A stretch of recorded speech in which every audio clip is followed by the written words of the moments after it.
Danganronpa Togami, Volume 3, Summaries. Chapter 13, Part 2. Part 5. This feeling. Why? Why is it that when I learn more about the K2K system in this place, I feel completely confused? This may all be fake. Maybe I already knew that things would be like this.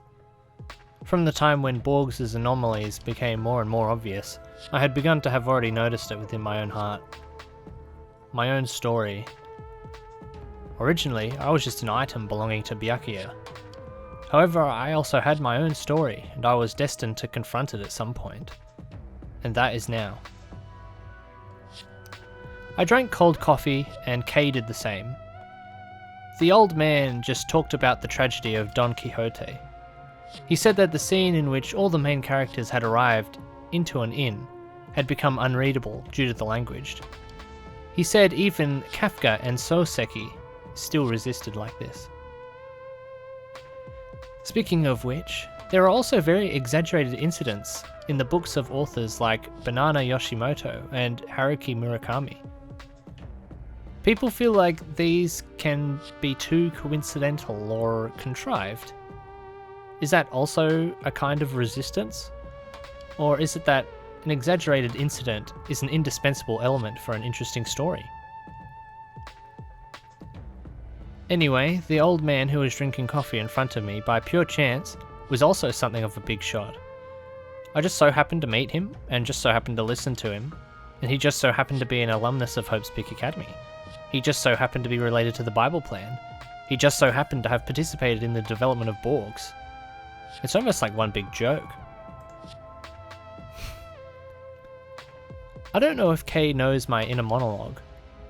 He's been talking in the calmest tone since then.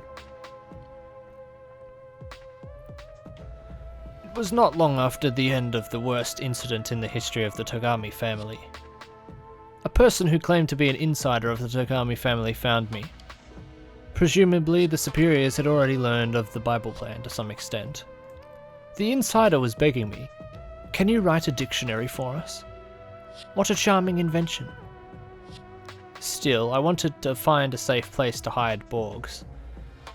The Togamis wanted to learn the techniques behind the Bible plan, and although I don't like the phrase very much, it was a win-win relationship for both parties. Shinobu, naturally, has grown quite distrustful of these explanations, but Kay assures her that he only provided the dictionary aspects of borgs, and points out that while any missing pages were on the publisher's fault, it was on the reader in how they used the dictionary. When Kay was called on by the Togamis, borgs hardware was already complete, and he had installed the K2K system in it. However, complications arose, because instead of using borgs as just a dictionary, Shinobu used it as a way that Kay describes best as someone watching the raiders while playing the game at the same time. That was a very modern metaphor, but thanks to it, things have become easier to understand. Indeed, I have always been obsessed with Journey Under the Midnight Sun. Writing Journey Under the Midnight Sun is my only value in life. Since Shinobu kept using borgs to search things related to Byakuya in order to write his biography, the K2K system inside it became specialised in Byakuya. And just like it led a person into committing murder by showing him a particular book, it started to show Shinobu a book recommended to her. It started showing only the reality she wanted to see. Shinobu responds that she had no chance to learn about the Hasegawa Research Institute or the Ketoin conglomerate, but Kay compares it to that of Anna Karenina translations, and how Nobokov commented on how many times the word home appeared throughout them all compared to the original text. 8 in the English version, 1 in French, and no more than twice in the Czech version. He ponders how many times the word appears in the Japanese iteration, before saying that reading those translations can be touching, but there will always be an inability to grasp what the original was. This causes Shinobu to think about her conversation with Hiroyuki on the talk of translations, and he encouraged her to read the original. It's like singing karaoke without seeing the lyrics. It should be alright, but it seems that there is something wrong with it, which makes people feel uneasy and fearful. Kay sums it up with this. In a nutshell, no matter how many correct explanations I make, your dictionary will not translate them accurately to you. Shinobu demands to be told what the actual names of the Ketoan conglomerate and the Hasegawa Institute and the Hasegawa Research Institute are, only to become exasperated when she thinks Kei is joking when he says they are the Skin conglomerate and the Clark Kent Research Institute. Kei points out, as long as she had borgs, what she said and hears really can't be guaranteed. It has mostly to do with the dictionary installed in it. Because the multiple editors are different, the content is different as well, like how the concept of love varies between definition and cultures and philosophy. Just like an analogy. In addition, because of their different levels of knowledge, their understanding ability is different. After reviewing the dictionary, different users will have a considerable degree of understanding of the meaning of a word. The dictionary thinks that it understands A, but it may be misunderstood to understand B. When it is described in language, it is C, and this may happen. Shinobu comments she doesn't want to misunderstand the world, though Kei points out people are misunderstanding everything throughout their lifetime. Like how someone made goulash by following a curry recipe, or how people have turned to terrorism because of watching Island of the Evil Spirits. Shinobu, horrified, wonders how she has been talking to people. However, Kei explains that as long as people get the gist of her actions, communicating with others should be fine. Even though her reality is twisted and distorted, her unreality is still set within the bounds of reality.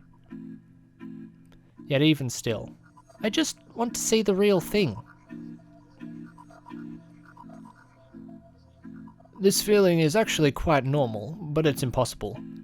Borgs is like a mother who overprotects her child, hiding everything that is not good for you, and only provides you with what you want to see. I don't have borgs in my right eye anymore, so why is it impossible? Haven't I gotten rid of its influence? Well, even if the child is independent, it is impossible to get rid of the influence of the parents immediately. A person who has necrosis on the right side of the brain due to a cerebral infraction will replace the right side with the function that has been lost. The same is true for you as well. Now all the organs in your body are running at full speed, instead of borgs continuing its work. How hopelessly despairing. Don't say that. If it lets you see the truth all at once, you will certainly collapse. It's because this work is still in progress. It's so you can still see the world you want to see. The world I want to see. Shinobu soaks this in and starts to lose it, repeating that her belief in Byakuya Togami is God. Kei tries to snap her back to reality by reminding her that Byakuya is a human and is destined to grow old and die. Shinobu, however, still continues her silent freakout as she comes to grip with this information. With or without borgs, I am still myself. This is irrelevant. Byakuya is God. It's not that I put a sparkling aura on him or anything, but he's just so shiny. He was born to be the North Star. That old man doesn't really know what he's talking about when it comes to such a god. Byakuya is unbeaten, and Byakuya is invincible. At this time, he still plays the world in the palm of his hand. Since then, the world has always belonged to Byakuya. This fact will not change, even if the sun expands and swallows the earth. The universe is coming to an end, yet Byakuya is still God. I wrote Journey Under the Midnight Sun to let this truth pass on to the future, and wrote a completely true biography with borgs. But borgs has been full of lies, right? The reason why borgs lies is because I want to see such a world, right? What I want to see is Byakuya as the world's god? No. No, no, no, no, no. No, no, no, no, no, no, no, no. No, no, no, no, no, no, no. No, no, no, no, no, no, no, no, no, no, no, I need to drink Buford. I seem to be in a mess, and I can prove that this is why Kei, that was so eloquent before. However, he did not say a word, but was quietly watching me. I don't know if what he is thinking either. This would be the crash after a person knows the truth, or It's hard to keep faith now. Regardless of the case, all this really teaches people is how to be angry. No, actually, I'm not. This is not how I actually feel. Honestly, I would like to use borgs to search for vocabulary-related things. In fact, I want to let borgs manage me, just like before. No, that's not right, because I have neither hope nor despair. Since Otsuki was present as my brother, since Kazuya became my younger brother, since the day I was born into the house of the Togami family, that's when that moment started. Hope won't make me feel splendid. Despair won't make me feel depressed. I don't need to use these things to spur myself. Yes, I will get the approval of Byakuya Togami, and I will get to work on writing the biography given by him. But if these memories are also just illusions that borgs have been showing me, things are going to get quite confusing. Part 6.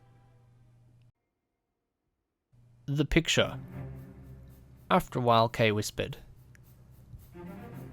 I stared at the painting hanging on the wall with my left eye.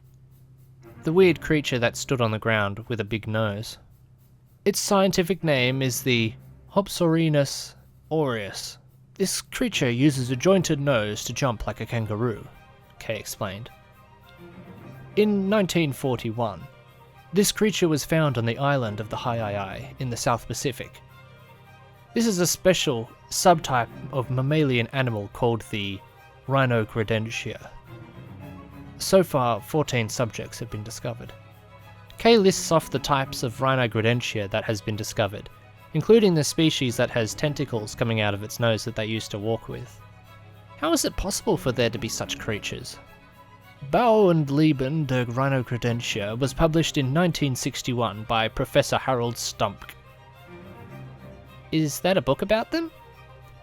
Yes, and it was translated to all over the world, causing a huge response. There should also be a Japanese version. You can check it out after you return to Japan. Then what kind of book is it? Is it like a fake book?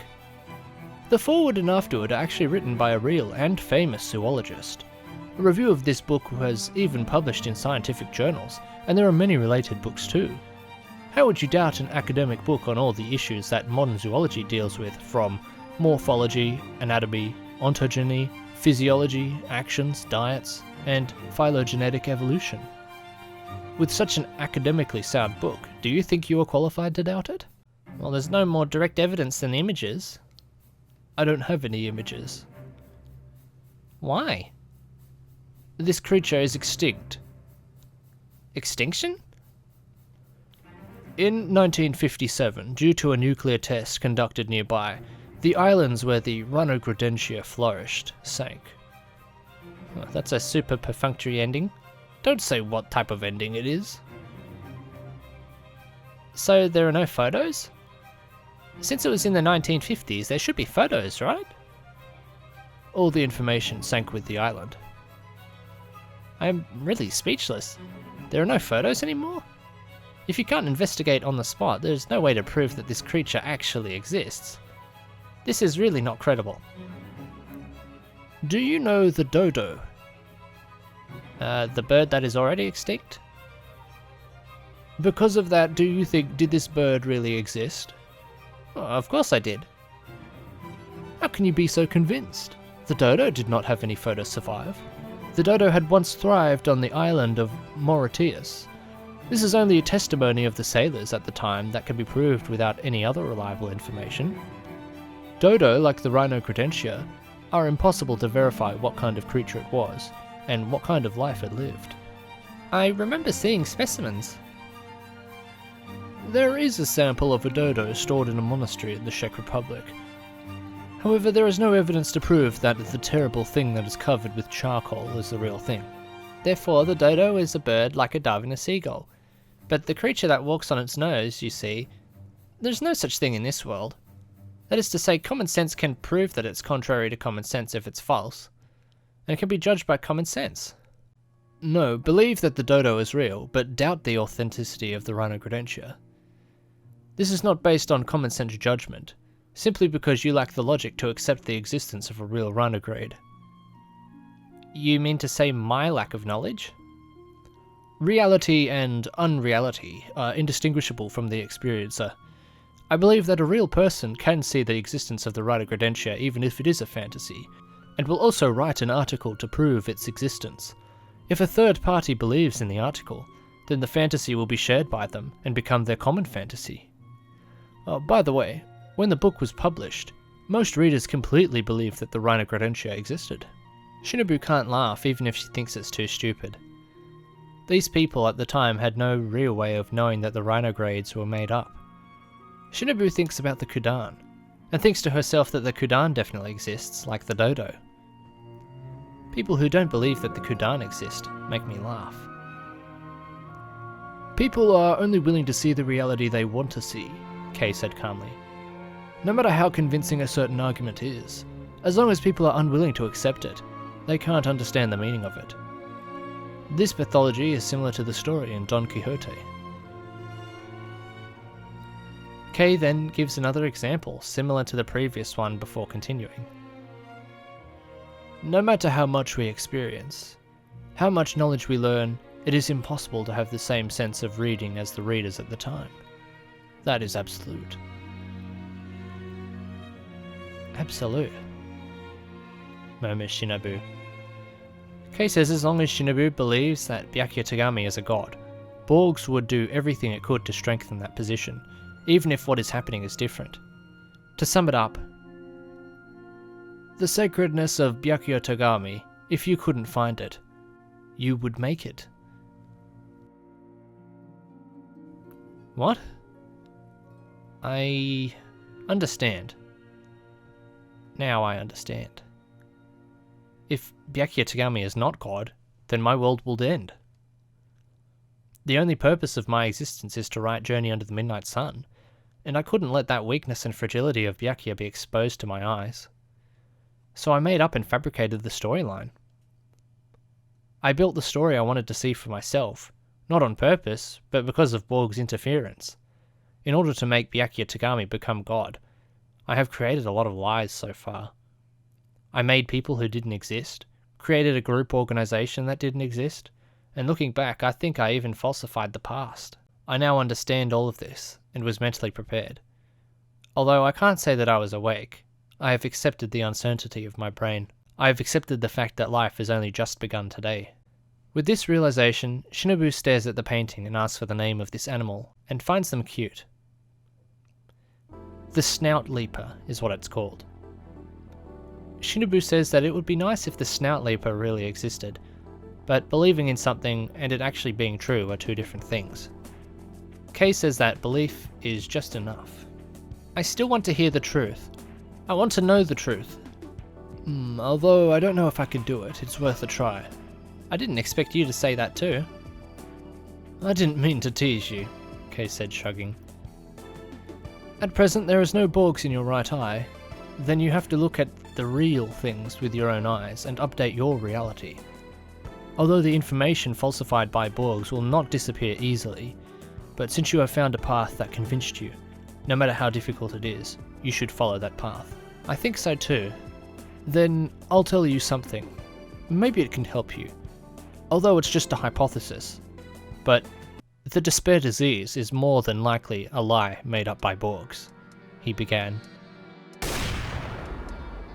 only to be cut off by a piercing sound.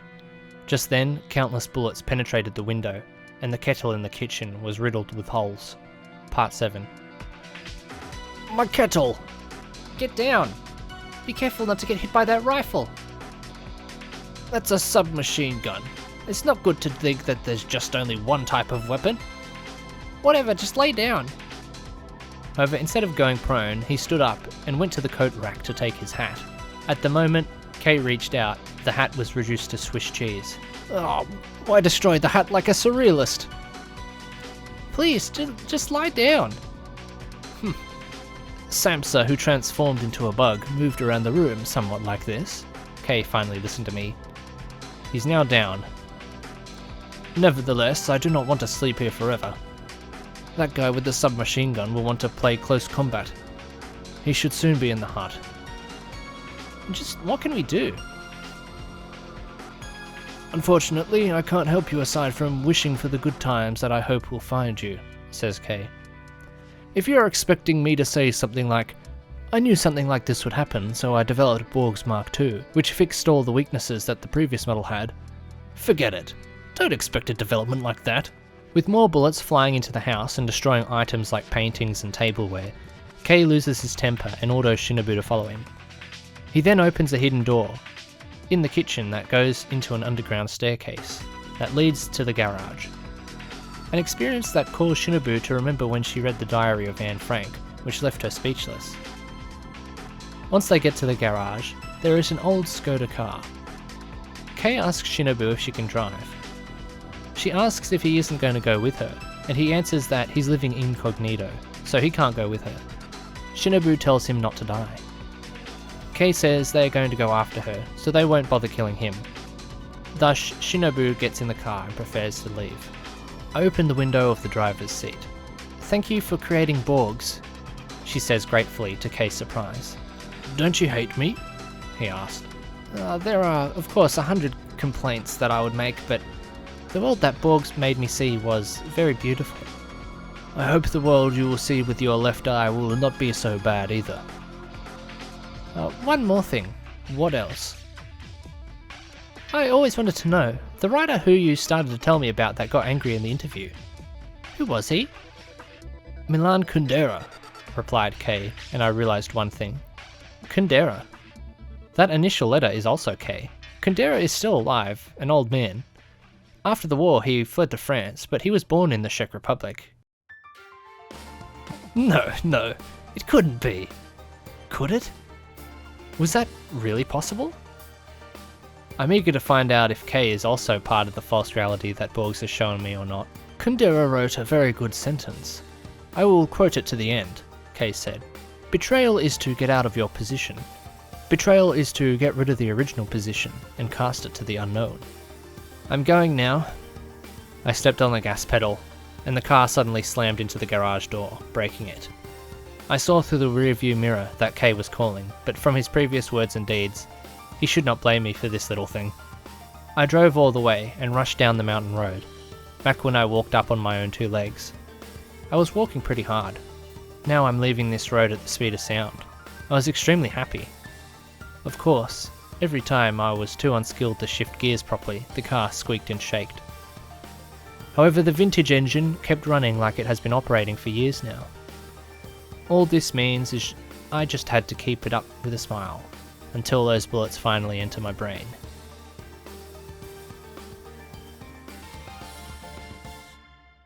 Part 8. I finally arrived! I tried to say something that was not my usual style. As for the reason as to why, well, maybe it's because I don't actually have a style at all. The sound of the air smashed and tore open, and with it a helicopter appeared. Since I no longer had Borgs, I didn't know the name of the model. But even if I did know it, I couldn't stop it. The helicopter flew in the sky and followed closely behind the car. I came out from the window and looked at it. I saw Yuika Ketoin, her face expressionless like a no mask, and she was holding the joystick. That octopus was also attached to her head. Yuika Ketoin! I called out, but she did not respond. Yuika was still being controlled by the octopus that Kasamori put on her. It's her that probably killed Hiroyuki too. I don't know how to feel about a sister who killed her own brother, although perhaps she simply doesn't have free will. Having said that, maybe they aren't siblings at all. I don't know. I don't know anything. But this kind of thing is not important to me at all. I don't need to drink Bufferin anymore. I stepped on the gas pedal and thought about going down the mountain. No matter how destroyed the roof and the mirror were from the bullets, I still continued to drive forward. Shinobu decides that in order to make sure a bullet doesn't hit one of her wheels, that she would jump out of the car and escape into the forest, with the helicopter shooting indiscriminately into the leaves that covered her body. I held my breath and stayed in the same place. The sound of the propeller and the rain of the machine gun fire gradually drifted away from me. The opportunity came. I walked out of the forest and went back to where the car was. It was a trap!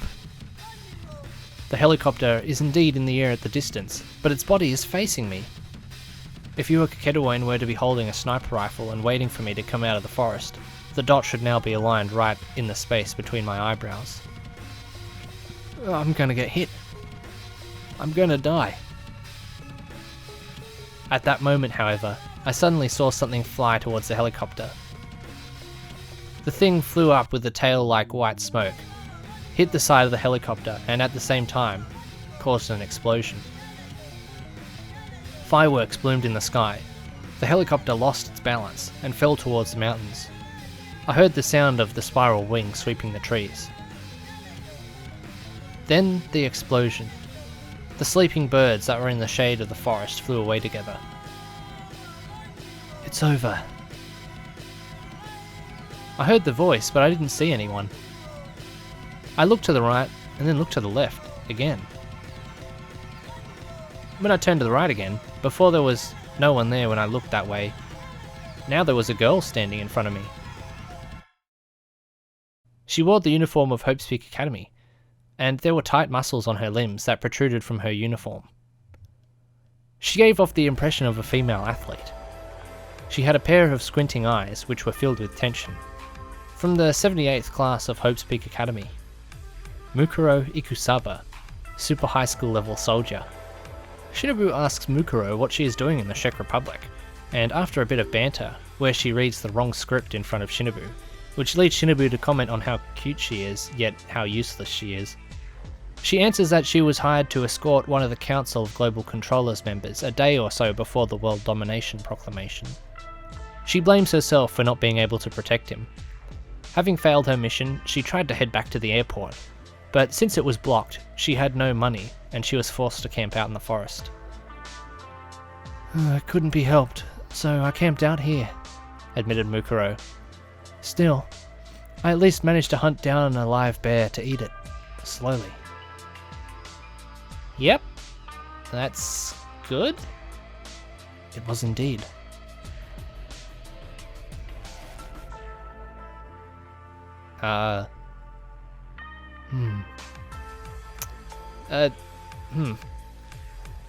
Trying to keep the conversation going, Shinobu remarks that Japan, or to be precise, the world is in a rough shape at the moment. Mukuro asks how Junko is doing, and Shinobu reports about her being in Hope's Peak and her food request, to which Mukuro takes notes that she'll buy some Pocky before she leaves the Czech Republic.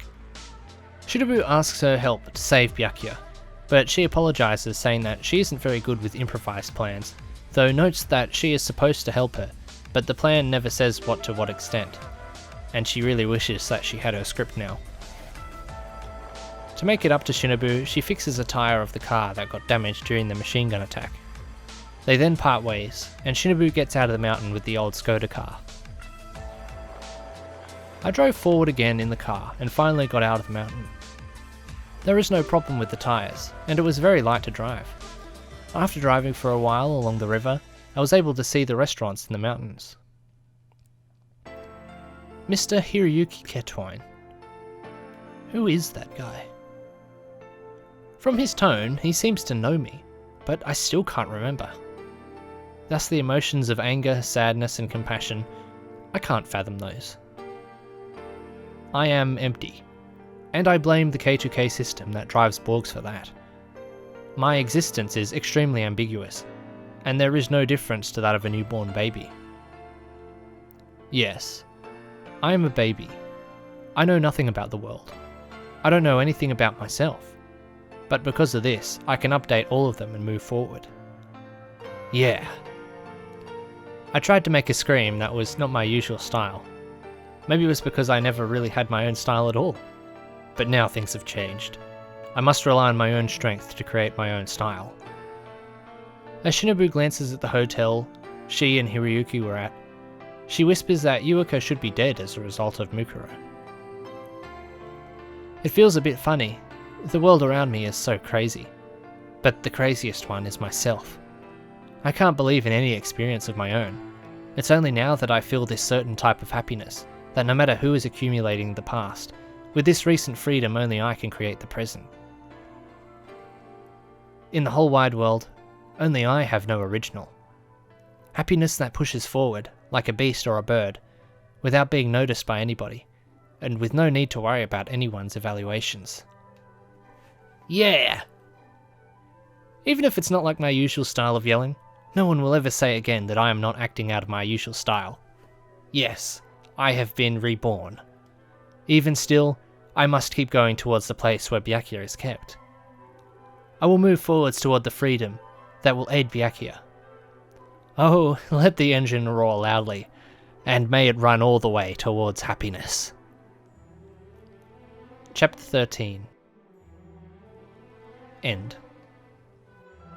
Now, time for the translator's notes, and I will definitely say that you should listen to these if you don't normally do, because there is a lot of important information to go over.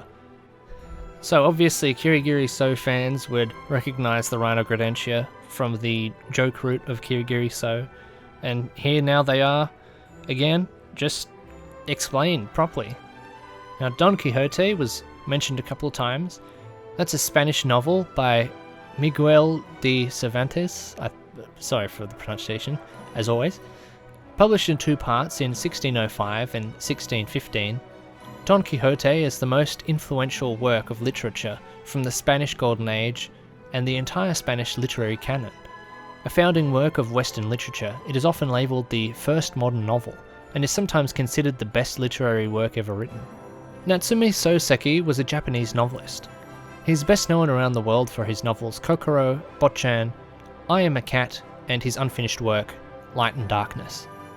He was also a scholar of British literature and composer of haiku, kanji, and fairy tales. From 1984 until 2004, his portrait appeared in the front of Japanese 1,000 yen notes. In Japan, he is often considered the greatest writer in the modern Japanese history. He's had a profound effect on almost all important Japanese writers since. Banana Yoshimoto is the pen name of the Japanese writer Mahoko Yoshimoto. Yoshimoto says that her 2 main themes are the exhaustion of young Japanese in contemporary Japan, and the way in which terrible experiences shape a person's life. Her works describe the problems faced by youth, urban existentialism, and teenagers trapped between imagination and reality. Her works are targeted not only to the young and rebellious, but also to grown-ups who are still young at heart. Yoshimoto's character settings and titles have a modern and American approach, but the core is Japanese. She addresses the readers in a personal and friendly way, with warmth and outright innocence, writing about the simple things such as the squeaking of wooden floors or the pleasant smell of food. Food and dreams are recurring themes in her work, which are often associated with memories and emotions. Yoshimoto admits that most of her artistic expression derives from her own dreams, and that she'd like to always be sleeping and living a life full of dreams. Haruki Murakami is a Japanese writer.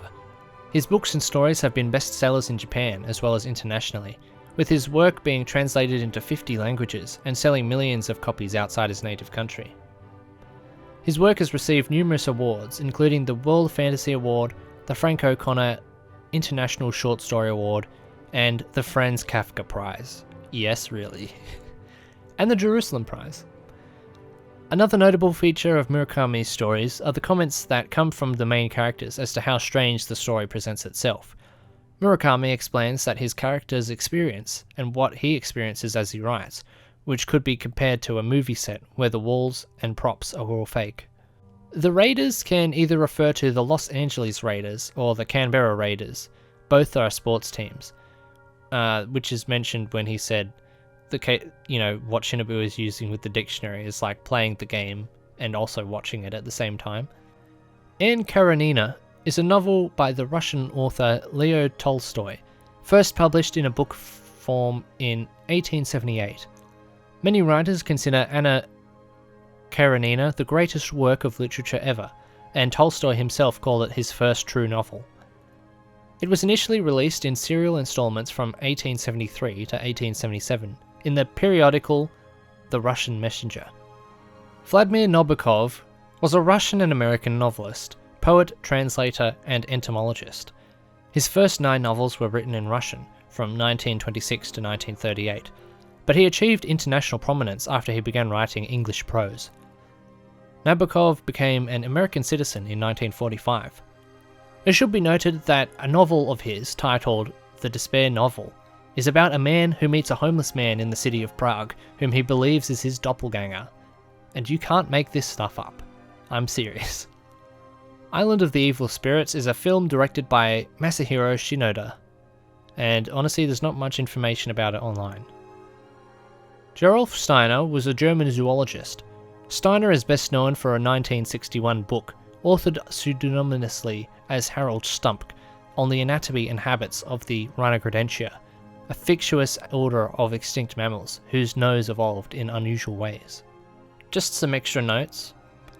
As it turns out, Haruki Murakami has also written a book called Kafka on the Shore, which is just another connection to the K theme. However, here's a bit of a conspiracy.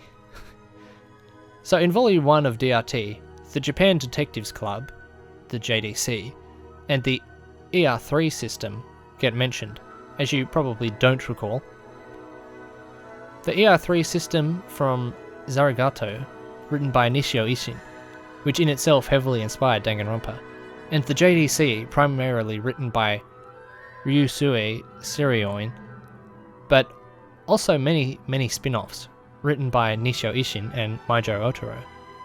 Now the writers Ishin, Otaro, and Sato, Danganronpa Togami's author, are commonly compared to each other in the Japanese fiction world, as their style of writing and intricate details that only work in Japanese, pure literature as the genre is called there, we can see that they share a lot of similar ideas. In fact, Danganronpa Togami and Otaro's George Joestar are commonly compared also, which is kind of like a JDC spin-off book with a JoJo spin on it.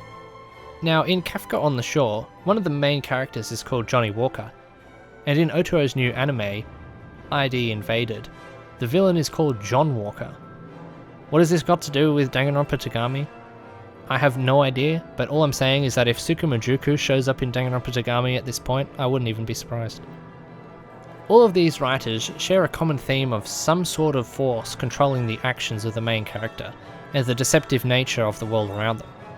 It's very interesting to compare and contrast all of that.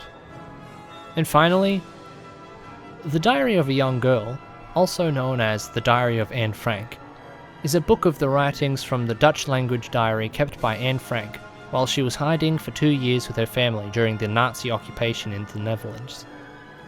The family was apprehended in 1944, and Anne Frank died of typhus in the Bergen-Belsen concentration camp in 1945. The diary was retrieved by Miep Gies, I don't know how to pronounce that, who gave it to Anne's father, Otto Frank, the family's only known survivor, just after the war was over. The diary has since been published in more than 60 languages.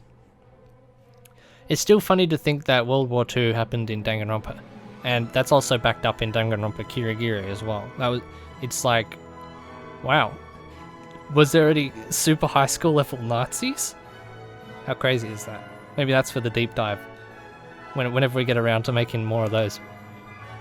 But yeah, thank you everyone so much for watching.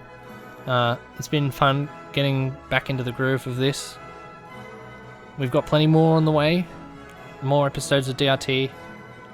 Danganronpa Kirigiri still is getting translated, and those will be turned into audiobooks as well. So keep an eye out for all of that. And so yeah, have a good day everyone.